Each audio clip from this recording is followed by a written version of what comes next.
Good evening, everyone.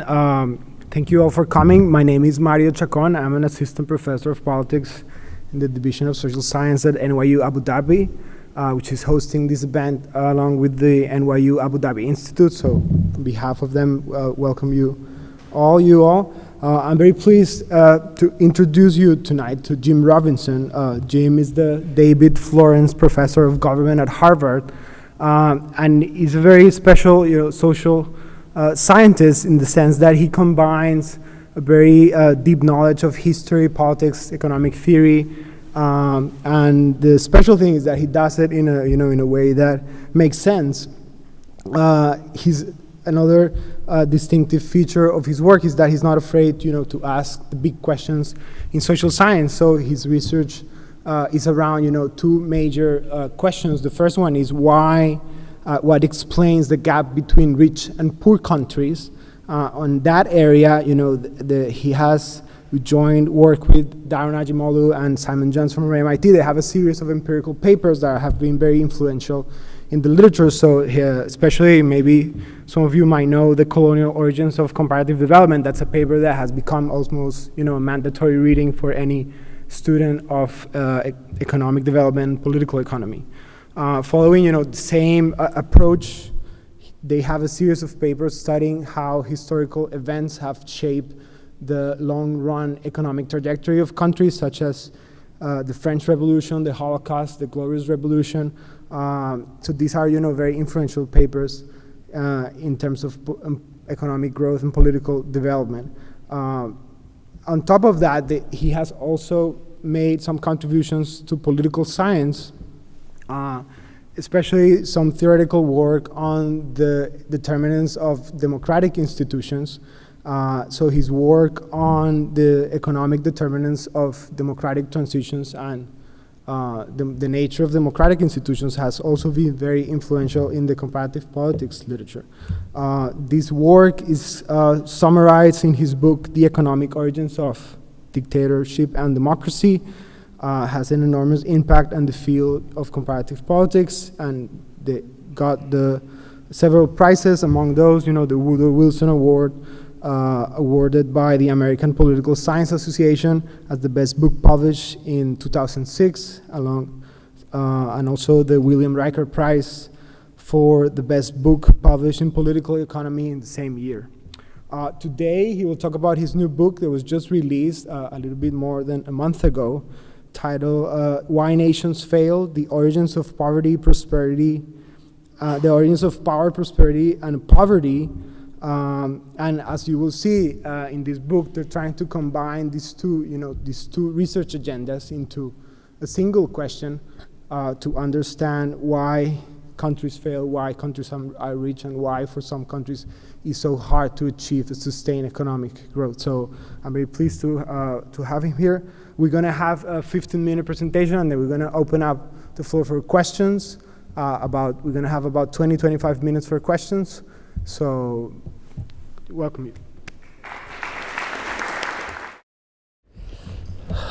Thanks very much. Thanks very much, Mario, and thanks very much for inviting me. Last week, Mario said, I asked him, so what's the format of the talk? He said, well, there'll be about 5 or 6 people. It's a small event. So for some reason, things have rather escalated since then. But it's very nice to see everybody here. So yes, I'm going to try to give a 50-minute overview of what this new book with Daron Acemoglu. Daron is at MIT, not Harvard, in the economics department at MIT. What this book, Why Nations Fail, is about. And what we try to do with this book is we've been writing academic papers on this topic for about 15 years together. And what we try to do in this book is to sort of step back and try to distill in as simple a way as we could what we thought were the kind of major lessons from this academic research in terms of how to think about comparative economic development. What was a simple framework for thinking about comparative economic development? So this involves a few sort of conceptual building blocks, but I'm not going to start by talking about the conceptual building blocks. I'd like to start by just sort of telling us some stories about comparative economic development and comparative kind of economic divergence and convergence. And then from those stories, I'll try to distill a few sort of abstract principles that we sort of build the book around. Okay, so rather than by talking about definitions and things like that. So I do have some slides here. So this is terribly badly reproduced. But so what is this book? What's this book about? This book is sort of trying to explain comparative development in the sense of the enormous inequality we observe today in living standards across nations. So the differences in income per capita and other development indicators between rich countries and poor countries are sort of enormous. The difference between the highest country in terms of income per capita and the poorest, it might be 30 or 40 times, depending on how you correct for difference in prices or whatever. And this is a sort of historical picture with a sort of estimates of what these differences between different regions in the world looked like in the past. And the reason I want to talk not just about the situation today, but also the past, about how this situation came about. How did the world come about? How did it come about that the world was kind of spread into countries with very different living standards? What caused that, and when did it happen? We talk a lot about that in the book because we want to understand. We want to think sort of from intellectually, we'd like to have an explanation of how that situation came about.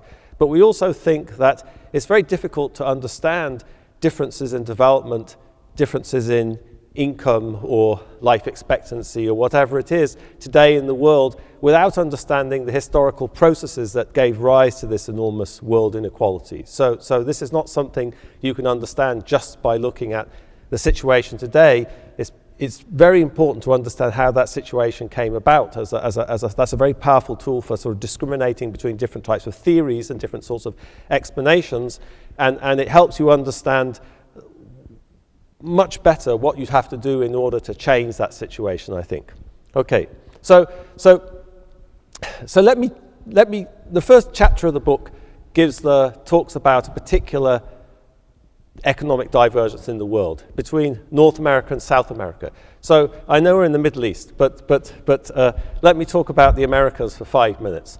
So if you take all the countries in the Americas and you rank them in terms of their prosperity, their average prosperity, you'd have United States at the top and Canada, and then you'd have Chile or Argentina or Colombia, then you'd have Peru and Bolivia, and down the bottom would be Haiti or something. And if you went back 50 years, and you did the same ranking, you'd find it almost identical. You went back 100 years, you'd find the same thing. If you went back 150 years, you'd find almost exactly the same ranking. Some countries, Argentina goes up and it goes down, but actually, relatively speaking, Argentina is more or less always in the same place. Venezuela goes up and down. So there's some, but the pattern is sort of remarkably persistent. So why do I mention that? I mention that because I think that, there's lots of ways you can explain sort of persistent patterns in economic development, but I think it sort of shows that there's something very systematic about that's driving these differences in income. It's not just some sort of chance that the United States is where it is, or Canada is where it is, or Haiti is down at the bottom, or Chile is in the middle. There's something very persistent about the nature of those societies, about the way those societies function and work or organize, that's driving those differences. Okay, but of course the Americas weren't always like that. So if you go back 500 years to the time of the colonization of the Americas, actually, if anything, the more prosperous parts before the Europeans got there were the Americas, were the Central Valley of Mexico, were Andean Peru or Bolivia. Those were places which had the most advanced states, most powerful centralized states, providing public goods, building roads. The Incas built 24,000 miles of roads. They had famine relief. They had postal system. They had enormous organization. The Aztecs had writing. They raised taxes. So in the southern cone of Latin America, there were sort of hunter-gatherers. North America, again, much less centralized, with much less centralized polities, with much less advanced technology. So the example of the Americas is an interesting example to think about, because I think it's a clear case where this economic divergence seems to be traceable to the impact of European colonialism on these societies. So, of course, the Americas wasn't a sort of tabula rasa in 1492, but in trying to understand patterns of development over the last sort of 500 years, it's somehow much cleaner. It's a much cleaner case than it is to look at Africa, or Asia, where there was colonialism, but colonialism interacted with pre-existing institutions and societies in a much more complex way. So I think the Americas is a nice kind of case to sort of illustrate the main arguments in the book. Okay, so what happened when where did this economic divergence come from? Where did this excess prosperity of the United States or Canada compared to Bolivia or Guatemala come from? Well, that wasn't something that existed prior to colonialism. It was something that came after colonialism. And let me just tell you a story about the difference in colonialism. Okay, what happened when the Spanish came to South America? Well, there was a military struggle, and after they'd overcome the indigenous people, Cortés in Mexico or Pizarro in Peru, or Jiménez de Quesada in Colombia, they looked for resources. They looked for gold, they looked for silver, they looked for precious metal, but the main resource was the indigenous people. So one of the first, after Cortés conquered the Aztec Empire in the Mexicas in 1521, the first thing he did was he got all of the indigenous people and divided them up in what was called encomiendas between the conquistadors. So encomienda was a sort of grant of indigenous people to a Spanish conquistador, and the indigenous people basically provided tribute, labor services, in exchange for being converted to the true Catholic religion. So being British, I don't have a Protestant, I don't have a view about the value of the Catholic legacy, but it seems like there was a sort of fairly a sort of skewed terms of this relationship between the Spanish and the indigenous people. And throughout the Americas, what the Spanish did was set up a very kind of hierarchical society based on the exploitation of indigenous people through all sorts of various types of institutions, forced, coerced labor, encomienda, all sorts of system of labor coercion, forced purchase of goods, etc. So the Spanish sort of monopolized political power, created this very hierarchical society with the indigenous people at the bottom. What did the British people do? Well, when the English started colonizing North America in the early 1607, they created this Jamestown colony, which was really the first successful attempt to start colonizing North America.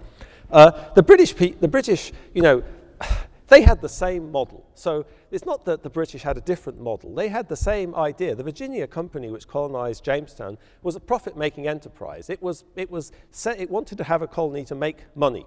And how did you do that in the Americas? Well, they came with a model, and it's very explicit in the early accounts of the foundation of the Virginia Company. Their model was based on how Cortés and Pizarro had colonized the Americas. So what do you do to start with? The first thing you do is you capture the local Indian chief. And once you've captured the local Indian chief, the Indians bring you gold and tribute, and they work for you, and you kind of create this wonderful rentier society sitting around with the indigenous people working for you. So that was the model they came with. And the first 2 years of the Virginia Company are very interesting, because in the second winter, 2/3 of the English people starved to death because they didn't plant any crops. Why didn't they bother planting any crops? Because that's not what you did in the Americas. You didn't plant crops and work. The Indians did the work, and you exploited them. But that was, of course, very successful in the Central Valley of Mexico, but it didn't work in Virginia. It didn't work in Virginia because the indigenous population was very thinly spread on the ground, because although there was some political centralization, there was a local chief called Unequal, who was the guy who was in charge of a fairly loose confederation of Indian kind of polities near Jamestown. This was something very different from the institutionalized world of the Inca or the Aztec or Mexica empire. So this strategy of sort of colonization that had been so successful in terms, for the conquistadors in Spain, was tried in North America and failed. And in fact, there were many subsequent attempts at this. But what's interesting about the Virginia Company is the early history is that, first of all, they tried this exploiting the indigenous people for several years. That didn't work. It just didn't work. So then they came up with a second plan, which was, well, if we can't exploit the Indians, let's exploit the English people. Okay, so let's exploit. So there they introduced a very kind of draconian dictatorial regime of the separated men and women. Everyone had to work to eat. They put everyone in these barracks, and they passed these laws, which they called the. They passed these laws. Here's some of the laws. This is the first of the laws they passed. It says, no man or woman shall run away from the colony to the Indians upon pain of death. So essentially they introduced death as the sort of the punishment of first resort. And almost everything in these laws that was specified as a crime was punishable by death. And this first law is very significant because, of course, what happened when the Virginia Company started trying to exploit the English people was they ran off to live with the Indians. So that had to be stopped. So after a few years, the Virginia Company realized, well, this isn't going to work either. And then they did something really remarkable. In 1618 and 1619, they completely changed the way they tried to organize the colony. So they gave up on exploiting people. They freed everyone from their labor contracts. Most of the people in Virginia were sort of indentured workers. So they freed them from their labor contracts. They gave them 50 acres of land. And in 1619, they set up this general assembly, which effectively enfranchised all adult men. It's the 17th century. But what's remarkable about this, if you want to know, what's the origin of the political institutions of the United States, it's these early conflicts over the organization of these societies. And what's happened here in the Virginia Company, and this is, I won't have time to talk about it, but very similar struggles took place in the early history of Australia, for example, which started off, some sense, with an even less advantageous inheritance. It was a penal colony, and it turned from a penal colony into the kind of the world's most egalitarian society. Very similar types of conflicts went on.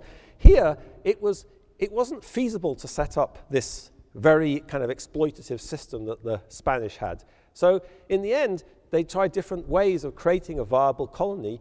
In the end, they decided to give people economic and political rights to create kind of incentives in the hope that creating these incentives was going to lead to a kind of much more prosperous colony, and that was a way for the Virginia Company to kind of survive. Okay, so these and the same sort of conflicts played out again and again. So if you look at the subsequent colonization of Maryland and Pennsylvania, the Carolinas, you have the same types of conflicts went on, that the British elites who started these colonies tried to set up these kind of ideal, manorial, very feudal almost type of colonies, and they collapsed for the same sorts of reasons that the early Virginia colonies had collapsed. Okay, so this is a long time ago, okay? And you might ask, well, that's 500 years ago. Why on earth does that matter now? Well, if you want to know why Latin America is the most unequal part of the world, that has everything to do with the way how colonial society was structured, how political power was distributed, how economic institutions have functioned, and how that has reproduced itself over time. How do I know it's reproduced itself over time? Well, I could just give you one little slight hint of a piece of evidence from research by a PhD student of Daron's and ours.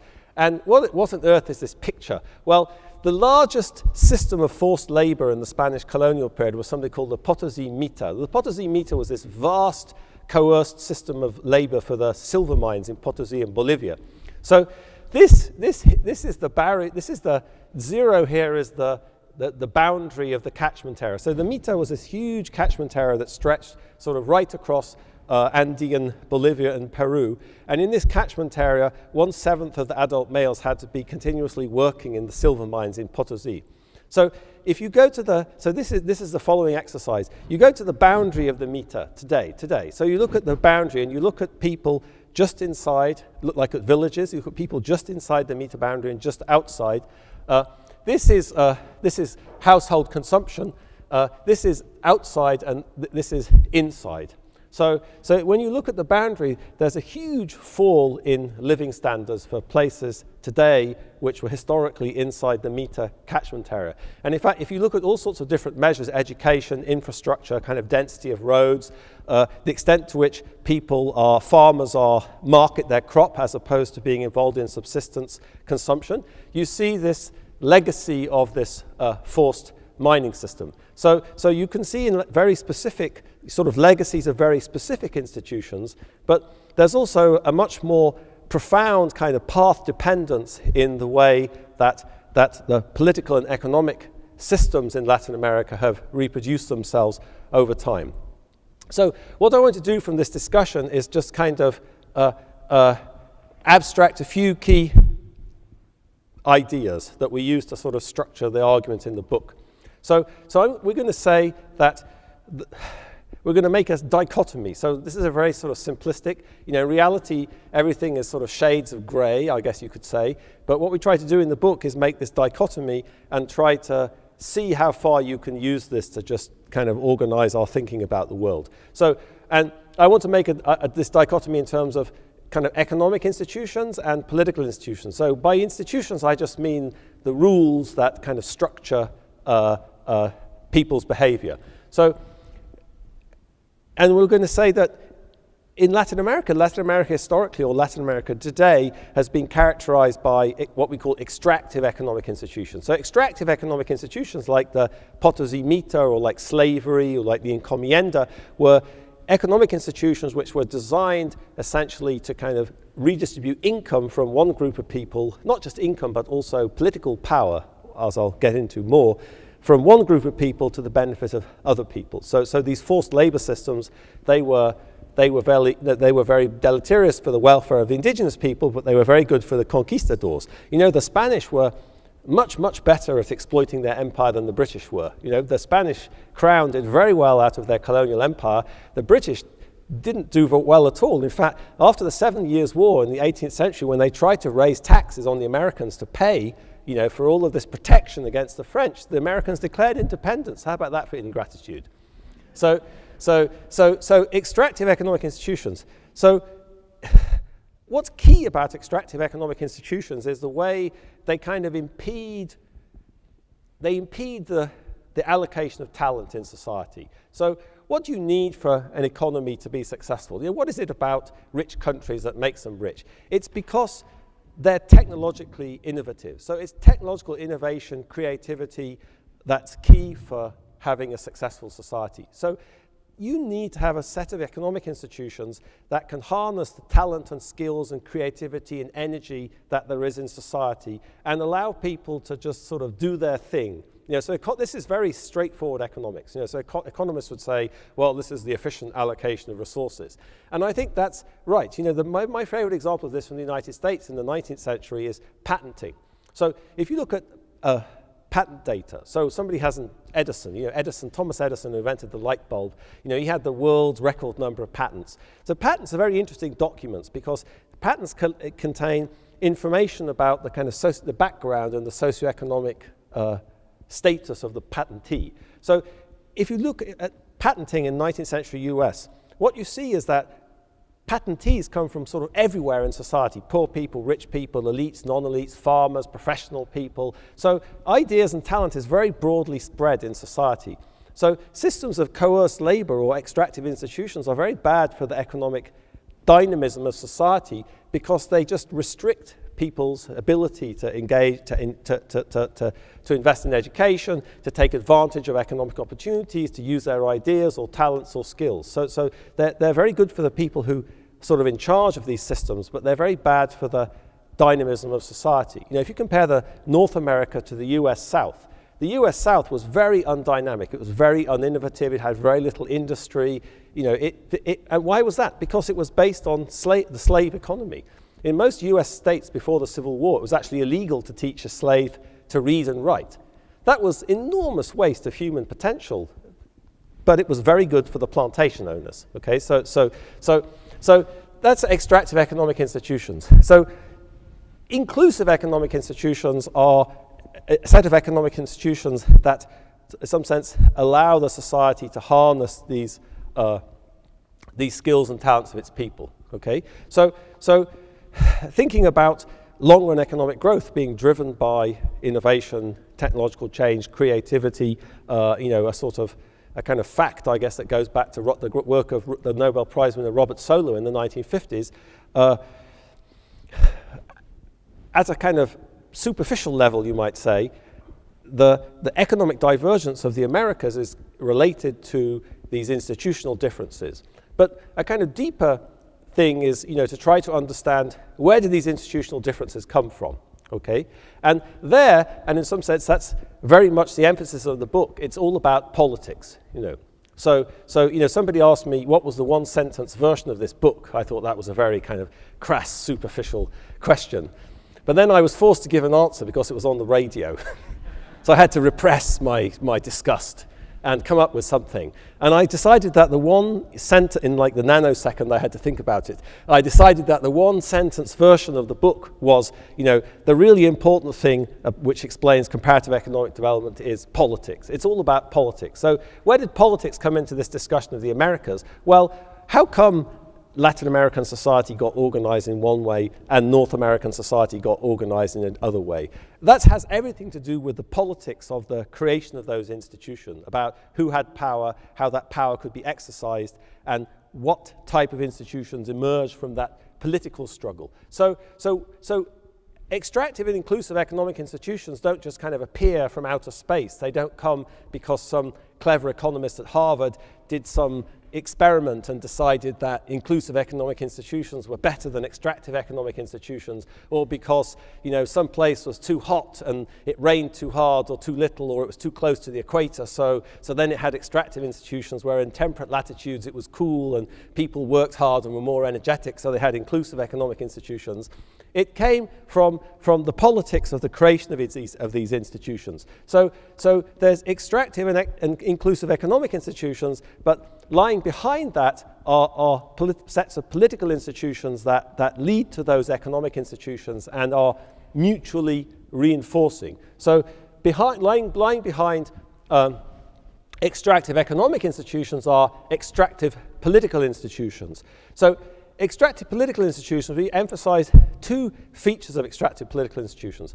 One is a sort of very narrow base of distribution of political power in society. So the key thing about understanding, the Latin America is that political power was very narrowly distributed in society. Okay, indigenous people had very few rights within the political system, and that's something that that was something that was maintained after independence. It was maintained in the 19th century, and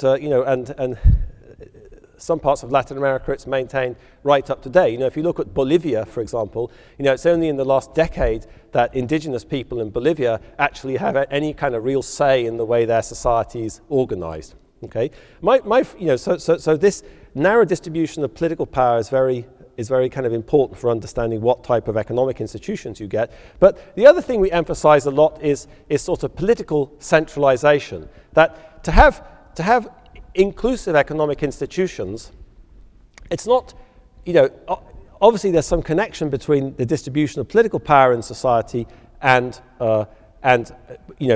between a sort of inclusive distribution of political power and having inclusive economic institutions. But that's having kind of broadly distributed political power is not really enough to have inclusive economic institutions, because the power of the centralized state is very important as well. So the example I like to use to motivate this is Somalia. So if you read about Somalia, there's a very famous, the most famous ethnography of Somalia by Yoan Lewis, who's a British social anthropologist, is called A Pastoral Democracy. And the title is very significant because what he shows is that the historical political organization of Somali society was very egalitarian for men again, in the sense that, how did Somali clans make decisions? Adult men kind of made decisions by consensus in some sense. There was no political structure. There were sultans who advised or tried to mediate disputes. But there was no political office holders who had any power. No one could tell anybody else what to do in some sense. So that's in one level, that's a very broad distribution of political power in society. But of course, that didn't lead to a kind of developmental outcome in Somalia, because without a central state to provide public goods and order and stuff, that led to a very chaotic equilibrium in Somali society. So Lewis also paints, this portrait of kind of endemic feuding and instability of property rights and human rights, and so centralized state is kind of really key to having inclusive political institutions. So we want to emphasize, so I want to try to emphasize here this, how political institutions lie behind economic institutions. And the way we try to say this in the book is that those things are very persistent over time. So why do I want to start talking about history to explain economic divergence in the Americas? It's because once a particular set of economic and political institutions get set up, they tend to massively reinforce each other. So very narrowly distributed political power tends to lead to extractive economic institutions, which tends to create a lot of inequality in society, which tends to reinforce the initial distribution of political power. So here's a little diagram. Here we are. So this is, this is a little diagram. This is the sort of political institutions and economic institutions, extractive, and inclusive. So the diagonals, the diagonals here, that's a very stable situation. So once you have a society which is set up like Bolivia or Guatemala with extractive political and economic institutions, those two things tend to reinforce themselves over time. In the United States, once you manage to get into the top left-hand corner, that's also very stable. Not to say that there aren't challenges to any kind of set of institutions. So the book is very much about conflict over institutions. So it's about conflict. Institutions are very important for the way they shape the sort of prosperity of society, but they also have enormous consequences for the distribution of income and political power. So there's a lot of conflicts over institutions. So even a society like the United States, which managed to create a set of inclusive relatively inclusive political and economic institutions in the colonial period and built on that in the 19th century. I mean, it was quite a struggle, going right up to the civil rights movement. Even there's challenges to institutions. In the 19th century, the robber barons enormously challenged the inclusiveness of the political system in the United States.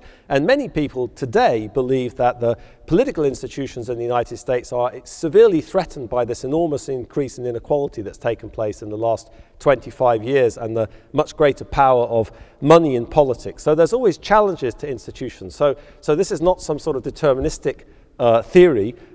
But what I do want to emphasize here is that the off diagonals here are kind of very unstable situations, okay? So take an example of South Africa. So South Africa, apartheid South Africa is a sort of poster child. I don't know if there's any South Africans here, but that's like a sort of poster child for our theory of the world.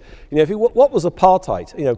Apartheid was a huge system of labor market regulation designed to redistribute income from black people to white people. Okay, essentially forcing, in 1908 they introduced in the mining sector something called the color bar. The color bar was essentially a list of professions that only white people could undertake. Only white people could be doctors, lawyers, brickmakers, boilermakers, carpenters, painters, any skilled profession, only a white person could do it. Black people couldn't do that. Black people couldn't own property in the white economy, which is 87% of the country.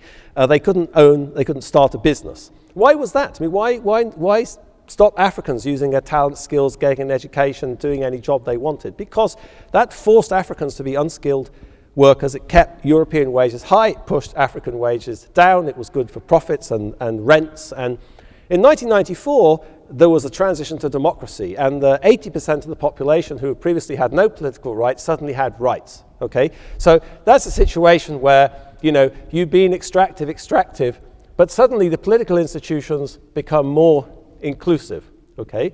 Well, you can't stay there, because once political power became more equally distributed in South African society, there was no way the economic institutions could stay the same. So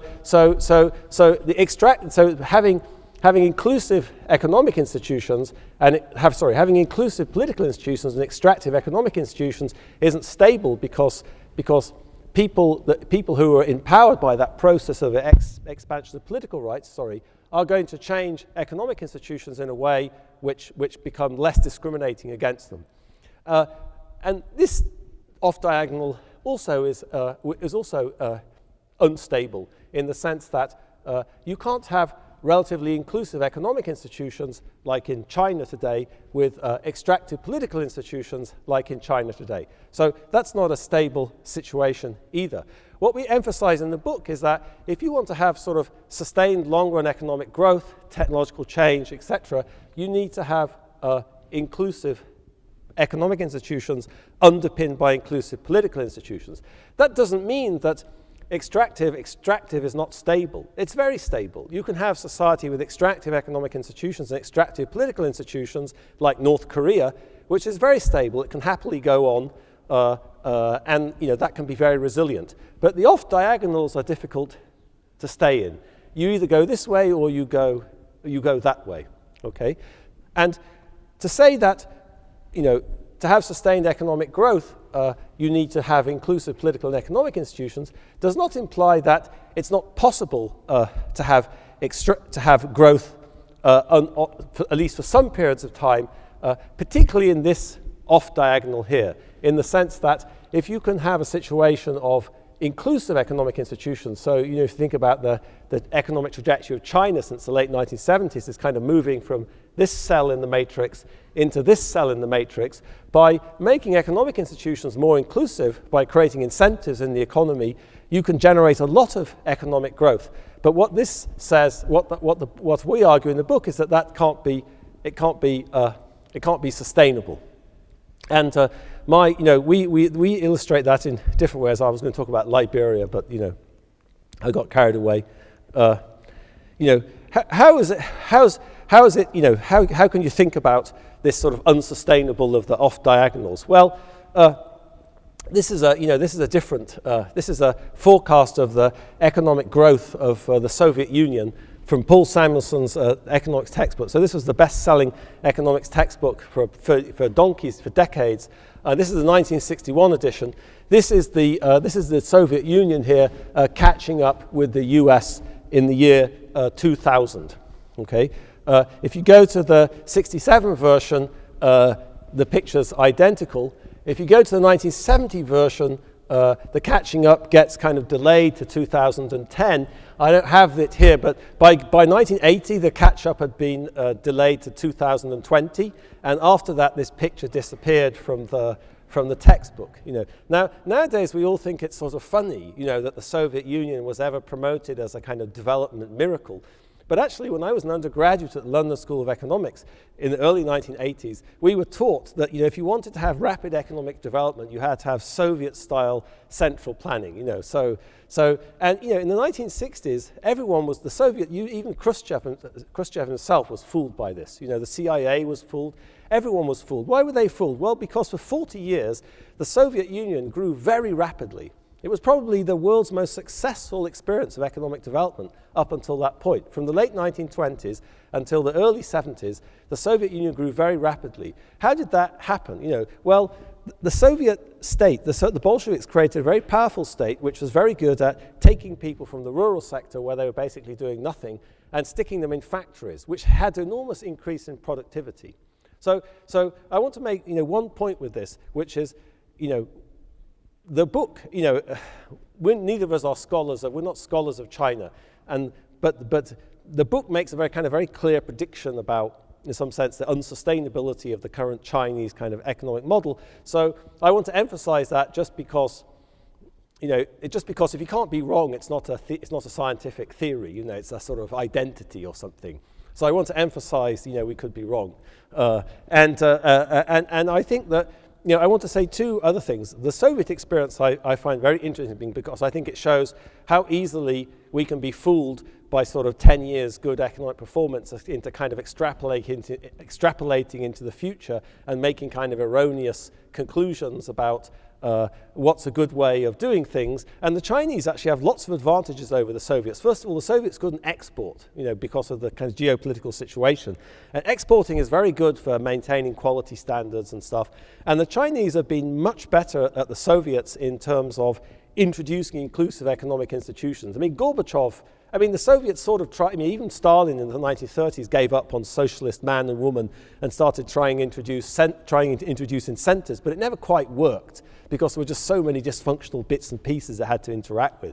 So the Chinese have been much better at deregulating the economy. Okay, but I think what we try to argue in the book is that this situation is unsustainable for lots of reasons. That having such kind of this very concentrated structure of political power with this broad distribution of economic rights in some sense is just not sustainable because the political power it'll be too tempting to use the political power to kind of stamp down on the economy if the economy threatens to destabilize the polity. There's lots of other mechanisms you can imagine. That's probably the most likely one. Okay, so I wasn't counting. How long do I have, Mario? Huh? Okay, great. So the argument of the book is, so that's the kind of conceptual framework. There's some other bits and pieces. I'm not going to talk about that. To do with the dynamics of institutions. But the basic argument of the book is that, if we look around the world today and we look at poor countries or rich countries, of course they're very different. So if you thought about underdeveloped countries, you thought about, Nepal or Zimbabwe or Colombia or Egypt or Sierra Leone. They all look very different. Uzbekistan, they have different histories, they have very different specific institutions in the labor market or differences in their political institutions. But the idea in the book is that you can see all of these poor countries through this kind of lens, that although a lot of the details are different, in essence they all have these extractive economic institutions sort of underpinned by extractive political institutions. And similarly, if you look at wealthy countries, again, there's huge differences in the way wealthy countries are organized. Think of the difference between the United States and Sweden. But what unites Sweden and the United States is kind of more important than what makes it different in some sense. That in terms of these kind of basic principles, they all have inclusive economic institutions. So how did the world come to look like that? How did the world get split up into these places? Well, if you go back in history, of course, everybody had extractive economic institutions. You can see elements of inclusivity, all sorts of places, like the Rome. The Romans, in some sense, constructed in the early Republic. They constructed for the historical period, very inclusive political institutions. But the economy was based on slavery. You go back to the Venetians. The Venetians developed an economy which had large inclusive elements in the economy and also relatively inclusive political elements. But so you can find bits and pieces historically. But in some sense, what we emphasize in the book is how what's important for understanding enormous divergences in economic outcomes today is the Industrial Revolution that took place in England in the 18th century. And how the Industrial Revolution and the technologies and organizational forms that came from the Industrial Revolution and built on it disseminated very unequally across the world. Okay? So although I made that comparison between the Americas and there are these huge differences in living standards in the Americas today, if I went back to 1750, the institutional differences were there, but the differences in living standards were not that large. It was really when the Industrial Revolution hit, the big difference was it disseminated very rapidly to North America and not at all to much slower to Latin America. So the British case is kind of very important because the British case, the Industrial Revolution comes, and what creates world inequality, if I go back to this picture I started with, if I go back, the differences in living standards are very compressed relative to what they are today. And so the argument in the book is that that's really a sort of interaction between the Industrial Revolution and the institutional kind of the institutional nature of different societies at the time the Industrial Revolution happened. So institutions are very different in North and South America, with the consequence that the Industrial Revolution spread to North America and not South America. That's very similar in the rest of the world. So institutions were very different in Africa or in Asia or in different, and with very important consequences for whether or not the Industrial Revolution disseminated. Of course, the story I told about the historical development of institutions and their divergence in the Americas is, in some sense, a kind of specific story.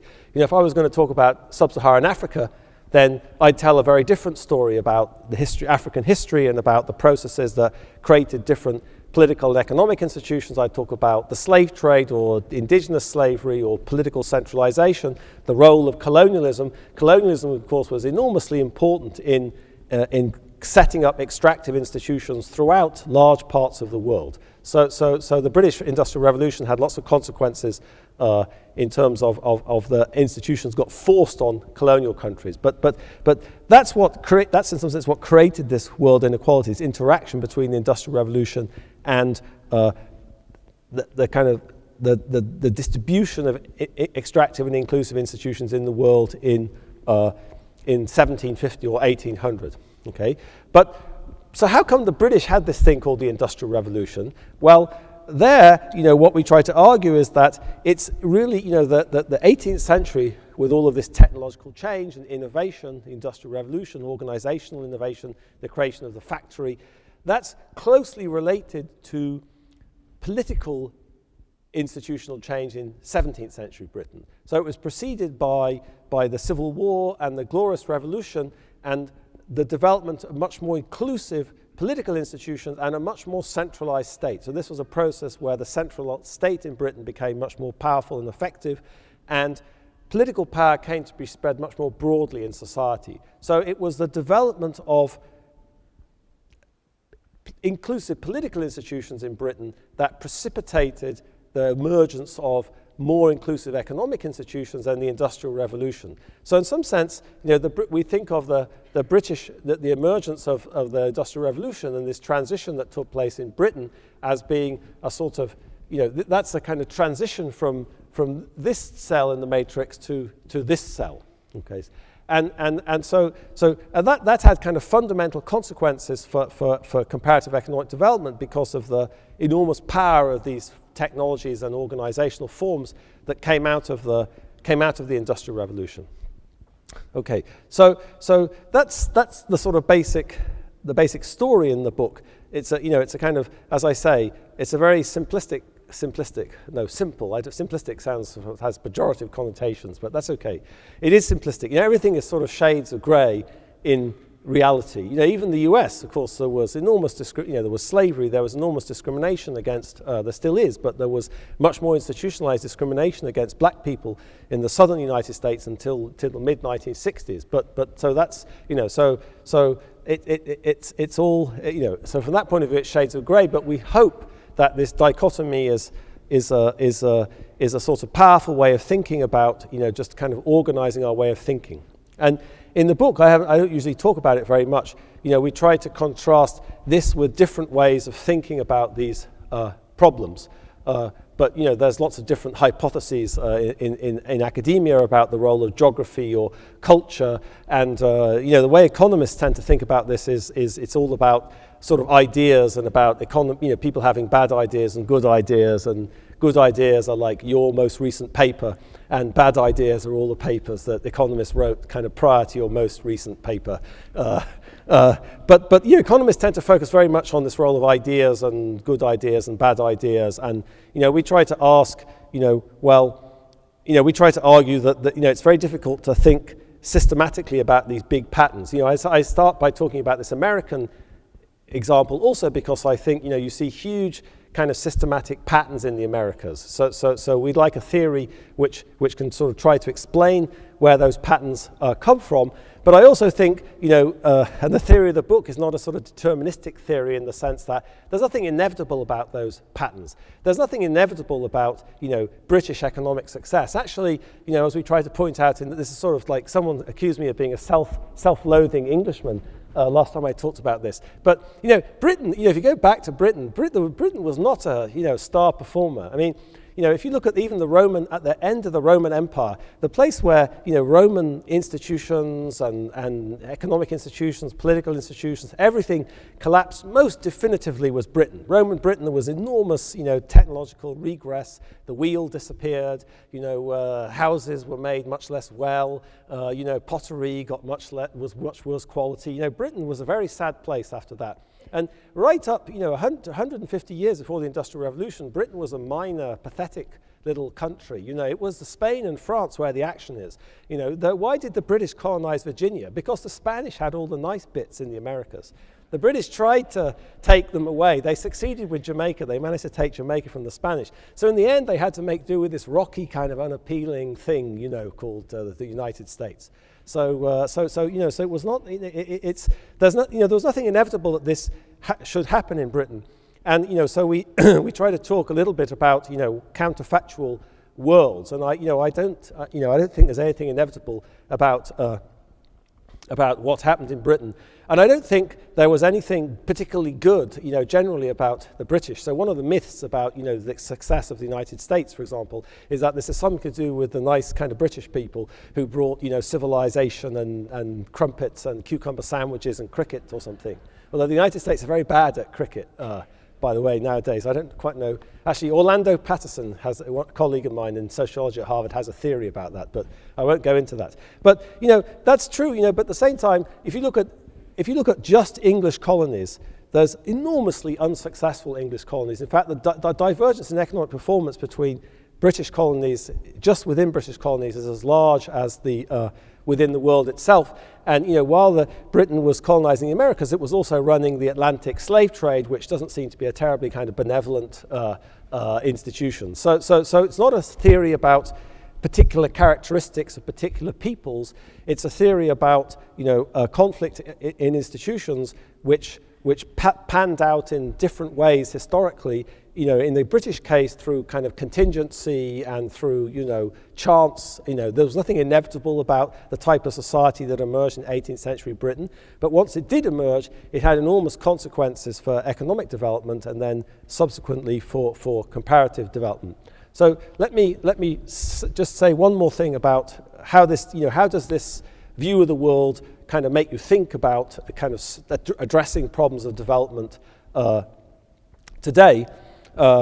It emphasizes at some level very much this symbiotic relationship between economics and politics, and about how altering the way the political system works is very crucial for reforming the economy. So the last chapter of the book tries to sort of think from our perspective about, if you were in the world of giving policy advice or foreign aid or helping poor countries, how would this lead you to think? What would this make you think about foreign aid, or how development assistance should be structured? And we don't have a simple theory about this, or because there's no sort of magic wand for this. What we do have, in the British case, as I sort of alluded to, the British case is exactly a case of a kind of transition in some sense from this cell in the matrix to this cell in the matrix, and so this is the transition that you want to make, and other societies have sort of made that transition. So we discuss a bunch of examples of societies that made that transition. The US South, by the way, did that transition in the 1950s and 1960s. It moved from a fairly extractive society where black people were enormously exploited to a much more inclusive society. There's other examples that you might think of. We discussed the case of Brazil is a very interesting example. Brazil, since the 1980s, is also a case where you could argue there's been a fundamental transition from a much more extractive to a much more inclusive society. But all those cases, like the British case, are cases where, in some sense, there's a fundamental change in the nature of political power in society. So, what created the collapse of all of these extractive institutions in the US South? Well, most fundamentally, the civil rights movement. This was African Americans solved the collective action problem and started organizing to kind of contest these institutions which were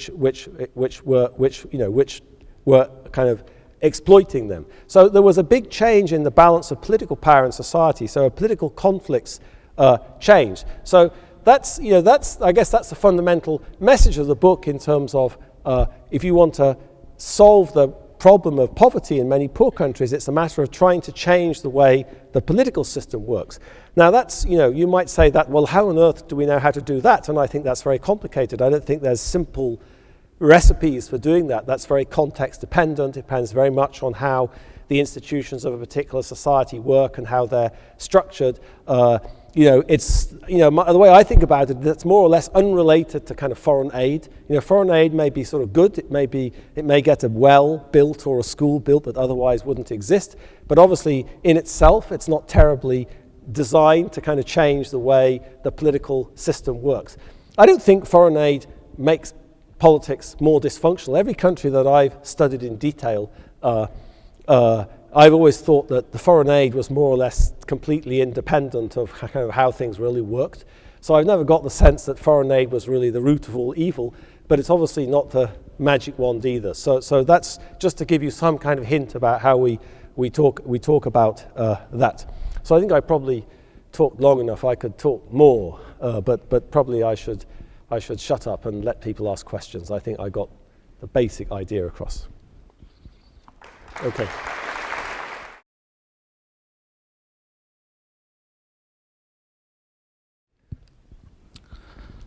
Making a comparison between the developed countries and undeveloped countries, we find that there's certain features we find in the developed, revived, progressive countries, which you mentioned earlier, which is transparency, rule of law, accountability, and a link between the people and the ruling system there. The reality is, if you look at the real fundamental issue here, the fundamental issue here is that the mass of people have a certain belief. If this belief is comprehensive in answering questions in life, if they're political, social, or whatever, if it's implemented within the society, then you get progress taking place. So if you do look at Russia, in the past, it was backward, agrarian country. They adopted a belief and ideology. They believed in it. They implemented it, and they moved forward. Even if it was possibly the wrong ideology, they moved forward. And this is the issue when we look at the Middle East here and bring it back to today, to reality. There's a disconnect in North Africa, Syria, these countries, between what the people believe and what the ruling system believes there. And this is where the disconnect is. Thank you very much. So,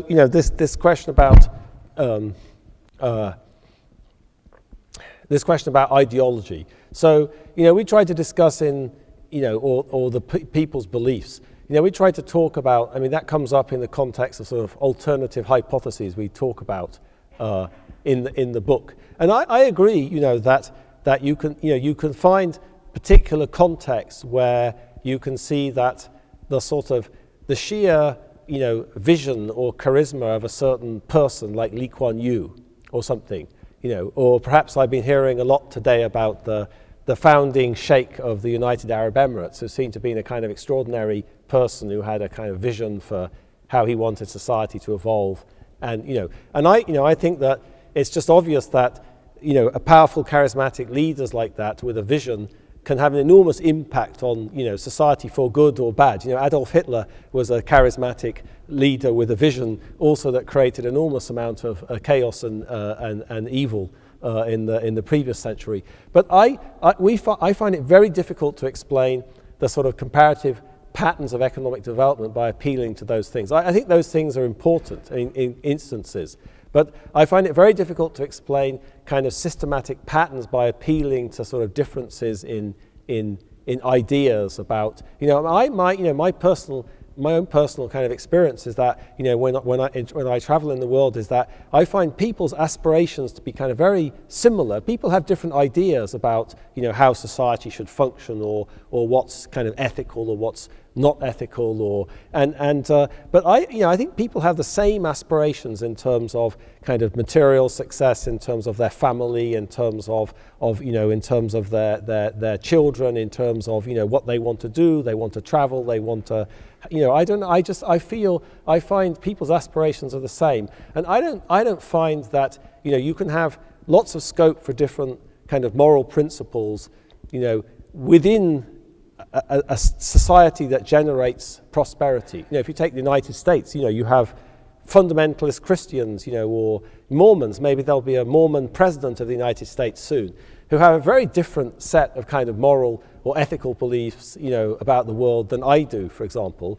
But I think that, you know, there's plenty of room for doing that within a society which creates prosperity, just in the same way there's plenty of room, you know, for Scandinavians to have the type of, you know, very egalitarian society they do, while the United States has a very different type of society. So my kind of response to that is that, you know, in the book what we try to say is that, you know, you see examples of where, you know, having this kind of vision for development and, you know, promoting development and wanting to change the society can have a very large impact. But first of all, that's difficult to kind of institutionalize. You know, I wonder where Singapore will be in 50 years. You know, I mean, Singapore, you know, in some sense is still a kind of one man or one person, you know, one family show. I wonder whether that's possible to institutionalize. You know, and also I think it's very difficult to think of these empirical patterns today and historically in terms of those features. Though I think that's the type of issue that social scientists have not well researched. So you know, so it needs much more thinking about. Thank you. Actually, it's more of a comment.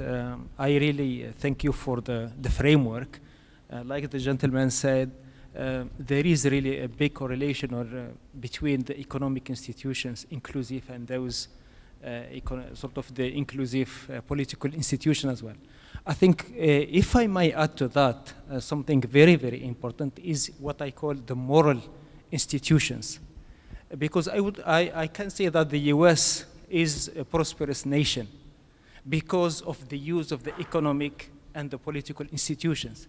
But if you look at the ex-president of the US, who lied to his people and who lied to the world and said that Iraq has a mass destruction, nuclear and so on, and it destroyed the country, okay? And later on said, sorry, we were wrong in our assumption. So probably you need to add to your model, to your framework, the moral sort of institution, because the three will make really a true prosperous nation throughout. Thank you. I mean, I think, sir, your question about morality, I guess I would say the same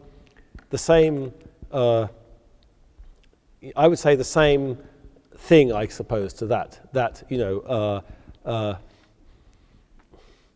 there's a lot of arguments in the social science, not very well kind of articulated or operationalized often, about sort of cultural differences, you know, about how, Max Weber, you know, proposed a famous explanation of the Industrial Revolution or the development of capitalism in Western Europe, which was to do with a particular set of cultural beliefs connected to sort of Calvinism and Protestantism.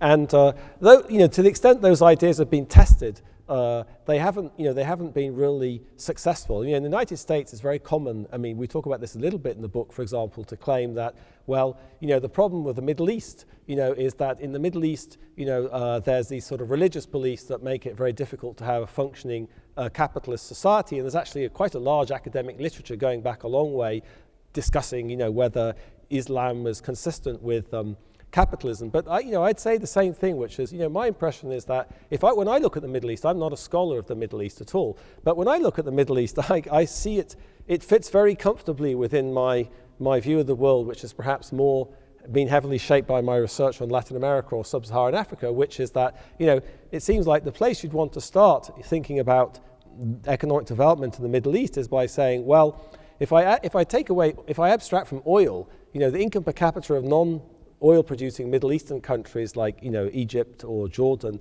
or Syria is very similar to kind of poor Latin American countries. And if I went back and I asked, like, so where did those societies come from? Well, that actually looks very much like other parts of the colonial world. After all, these places were embedded in the Ottoman Empire for 300 years, you know, within a very weak kind of unbureaucratized empire, which was run by indirect rule, you know, where the Ottoman state exercised authority in urban areas, but out in the countryside they practiced enormous tax farming. You know, at the time of the collapse of the Ottoman Empire, the First World War, I think if I remember correctly, 95% of taxes were raised kind of indirectly through local sheikhs and other leaders. So this was not a bureaucratized empire. It was a very weak state, which was, you know, which I would characterize very much in the sort of extractive mold. And then what happened? The European colonialism mold. Where did the borders of the Middle Eastern countries come from? Well, the French and the British and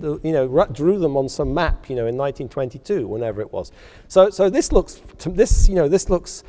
and what about the dynamics of post-colonial Middle East? It looks very much like, dictatorship, revolution. It looks like sub-Saharan Africa to me. It looks like, Latin America. So I see the types of ideas that, I'm not a scholar of the Middle East, as I say, but, my superficial impression is that you could talk about the economic development of the Middle East without bringing in all of this stuff, without bringing in notions of religion again, my sense is that, the United States is a country of enormous sort of diversity of religious belief and practices, and my sense is that that's all, that's consistent with people's aspiration for improved economic success, and I don't see that as being critical for either impeding it or sort of promoting it as Weber might have thought.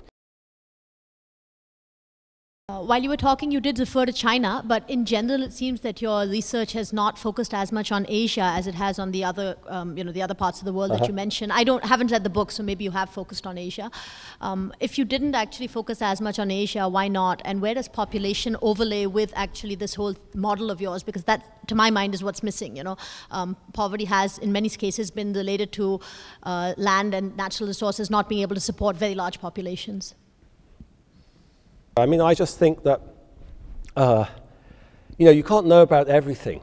And I feel, sometimes I feel, I do a lot of research on Colombia in South America. And I always tell people that, the more I know about Colombia, the less I understand. So there's a sort of, there's a relationship that looks like this, about if you study, if you want to study a country, if you don't study a country at all, you can't say anything. But if you study it too much, you can't say anything either, because it all looks so complicated and specific, and all the details. So there's a sort of optimal level of ignorance in doing research about a country. So I think most of our academic research, most of the work I've done, has been in South America and in sub-Saharan Africa. We've also done a lot of cross-national statistical work. So we've written an awful lot of papers using data from across the world to try to look at sort of systematic relationships. But we haven't done so much the kind of in-depth historical and kind of empirical work in Asian countries that we've done in sub-Saharan Africa and Latin America. So with any social scientific theory developed in a particular context, you always have to ask about what a statistician would call the external validity of this theory is. So if I develop a theory in one context, does it apply in a different context? And I guess in the book we try to argue that it does, but that's something that we could argue about. Perhaps it's much less successful in the Asian context because of different ways society functions, or because of different history or different institutions. And I'm very, just this morning I was talking to a scholar of China in the university here, and I was being taken to task, at not understanding what's been going on in China properly, and that's quite likely. And I'm very eager to learn more. So you always have to. In academia, you never know enough, that you never know as much as you want to, and at some point you just have to stick your neck out and hope that no one chops it off. That point's well taken. Thank you, first of all. My question is that you said that economic prosperity is caused by correct institutions, economic and political, and you said that there is a certain correlation between economic prosperity and the different institutions, but how do you move from this correlation to causality? Because similarly, you could just say that economic prosperity causes these different political and economic institutions. Like, okay, maybe in Britain, the political transformation preceded the Industrial Revolution, but there are different examples where it goes the other way around. So how do you go from the correlation between economic and political institutions to economic prosperity? Okay. Gentlemen, the question of causality, I mean, most of the scientific papers that we've written on this topic, since the late 1990s have been absolutely obsessed with this topic of causality. So, but, in the book, we trying to kind of illustrate the causal role that different institutions play in driving economic development. So, this book is supposed to be kind of it's supposed to be accessible and fun. It's actually supposed to be fun. I'm not quite sure whether we achieved that, but that was the that was the aspiration. Because also, when you're an academic, I can't tell you how many times this has happened to me, which is that many things that have motivated our research together in the last 15 years are motivated by, reading some history book or some book in social anthropology or something with some fascinating kind of story, or and just and we talk. That motivates research and thinking and generalization and ideas but scientific journals are not interested in stuff like that. You have to delete it all, so a lot of the stuff that's in the book are things that we've found very inspiring as sort of examples of sort of thinking about the world, but which never made it into an academic paper because some referee was like, oh, get rid of that nonsense, let's have more, data and stuff. So I think the book is not a place to talk about. I mean, your point is very well taken, that of course you have to worry about causality, but what we're trying to do is summarize what we think is the lesson of many of these scientific papers where there's enormous discussion of issues of causality and statistical approaches to sort of dealing with that. So I feel on sort of fairly solid ground on that. Thank you very much indeed. Very excellent and really insightful and refreshing to hear from you. My question, I have 2 points actually. One of them is relating to the kind of literature we used to have until your book came about, which is failed states literature. Failed states.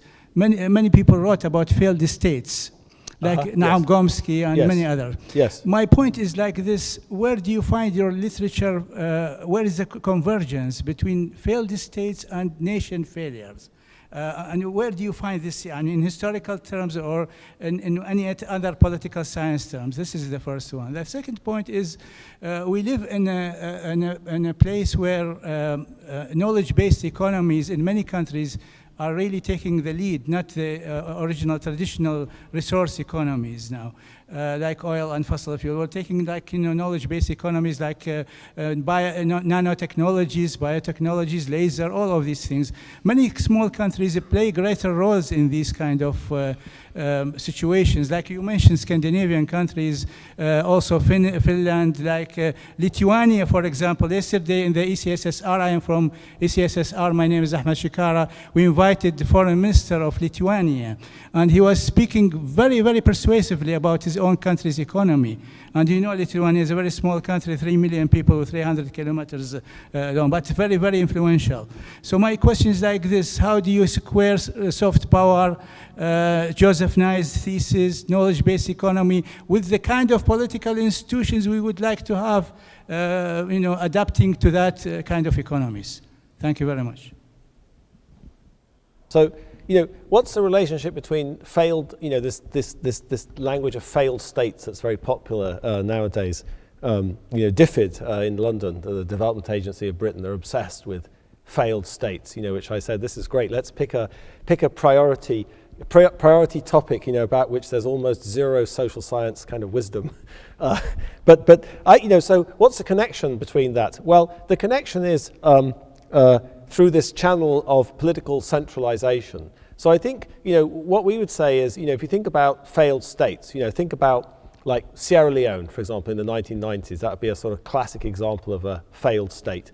The state sort of collapsed, as a consequence of civil war. What's that got to do with this book? Well, if you have extractive institutions, that necessarily creates sort of contests over who's going to do the extraction. So, many sort of things that look like transformative revolutions historically are actually, examples of what the great German sociologist Robert Michels called the Iron Law of Oligarchy, which is one elite tries to replace another elite at the top of some kind of extractive set of institutions. But those contests are often, destroy the state in the process. So I think that we would say that extractive institutions tend to create this contest to control, which often leads to a sort of collapse of political centralization and authority in society. So we don't use the terminology. We don't talk about collapsed state so much, but for example, when we talk about,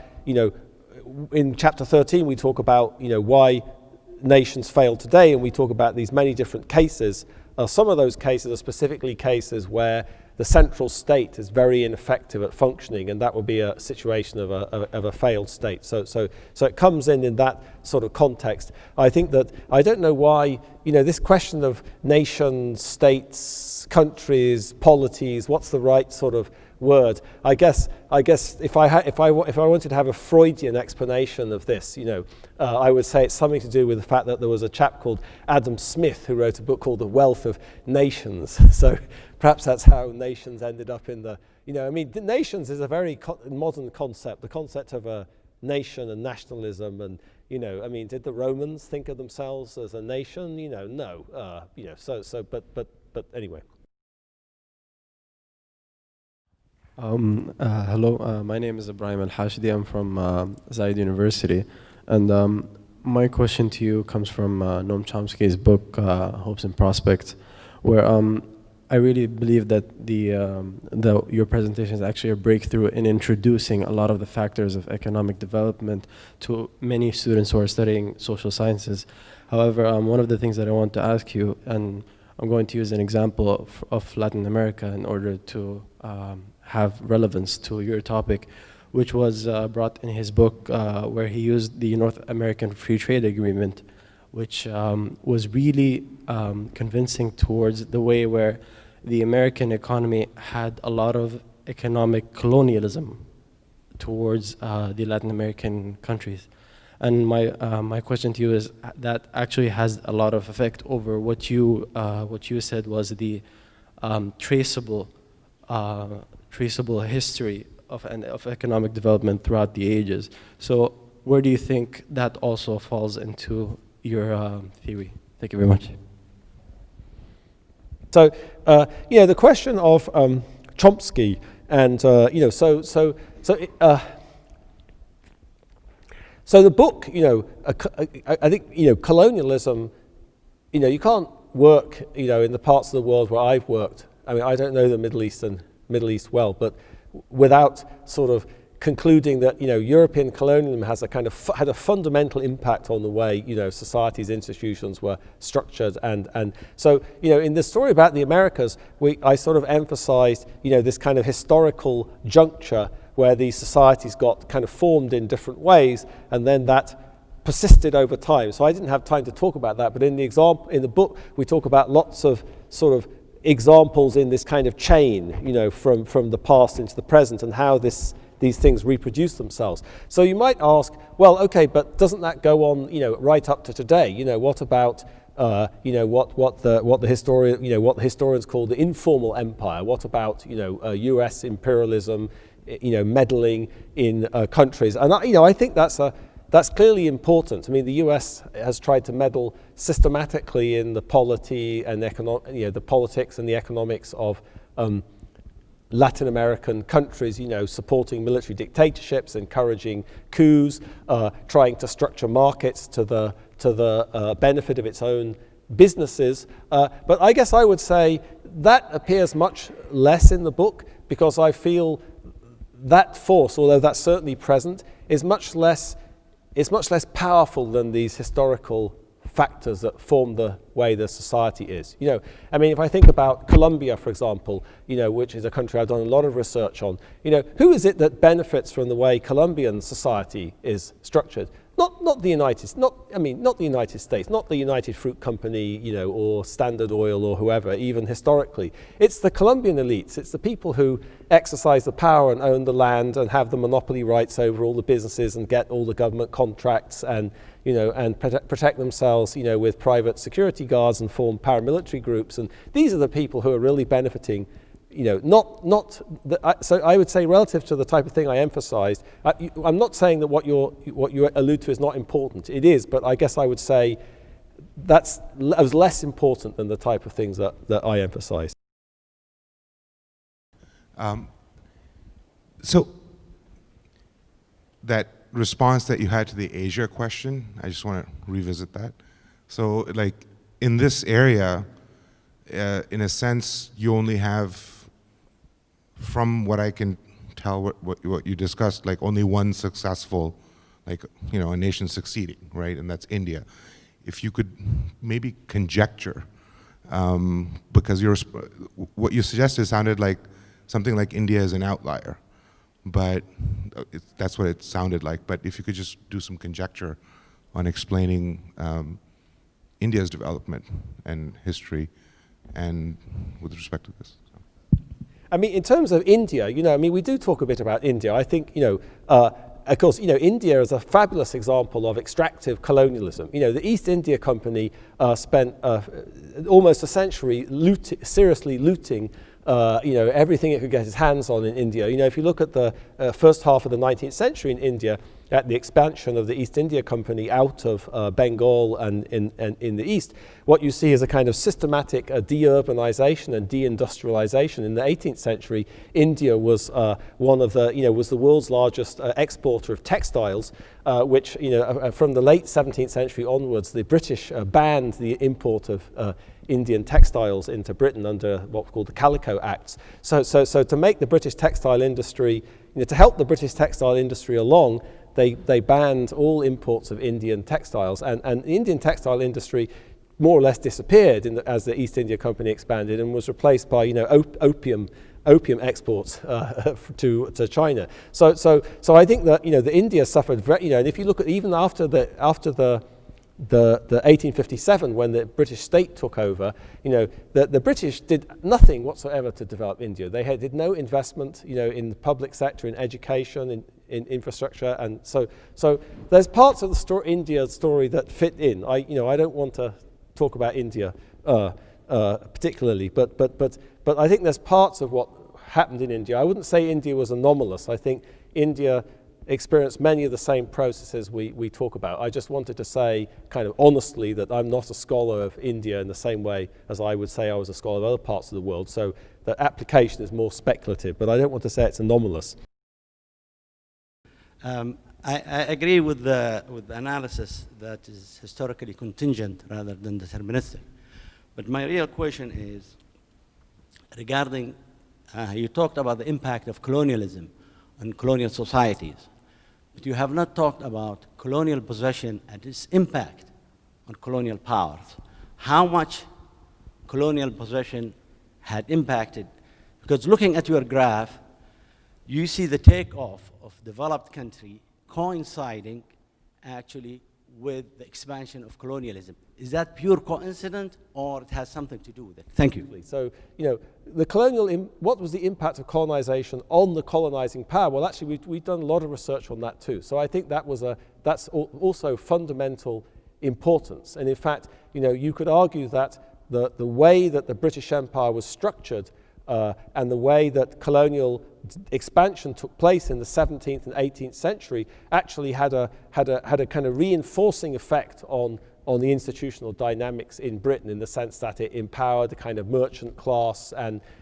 So I think that's important. But I guess I would say that's like my answer to the other gentleman about, you know, the Chomsky-esque kind of analysis of, you know, what's the impact of the US on Latin America, is that those dynamics are there, but I think that's not the key kind of thing. That's an important set of issues, but I don't think that's not the key thing. You know, like, think about the Spanish. The Spanish had a massive empire, you know, and while the Spanish were exploiting their empire, Spain, you know, economically went into economic decline.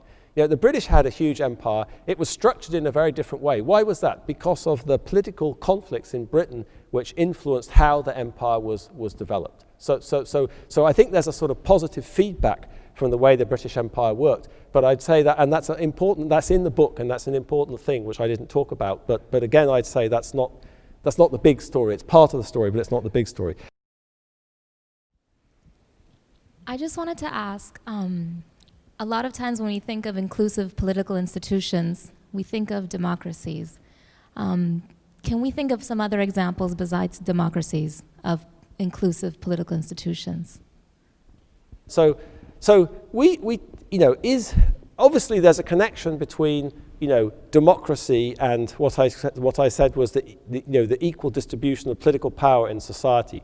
But I guess let me say two things. One, if I look at Britain, after 1688, the Glorious Revolution, these political changes I was talking about, Britain was not a democracy in the modern sense of the word, but it had a political system which was very responsive to what people wanted. The mechanisms were not kind of freely contested elections in the way we think about it now.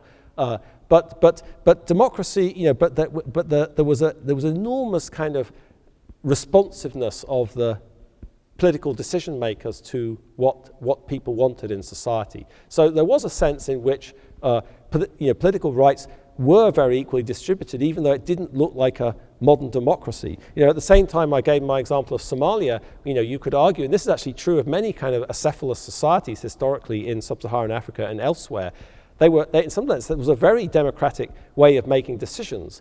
But I wouldn't say that they were inclusive either, because they lacked this sort of political centralization. So I guess you could say that, one of the kind of lessons in terms of policy is that it's very difficult to think, for example, that promoting democracy in a society where the central state kind of doesn't effectively exercise power is going to create inclusive economic institutions, because it's much more likely to lead to some kind of anarchic situation than it is to promote economic development. So we try to make a distinction between there isn't a simple relationship between democracy and inclusive economic and inclusive political institutions.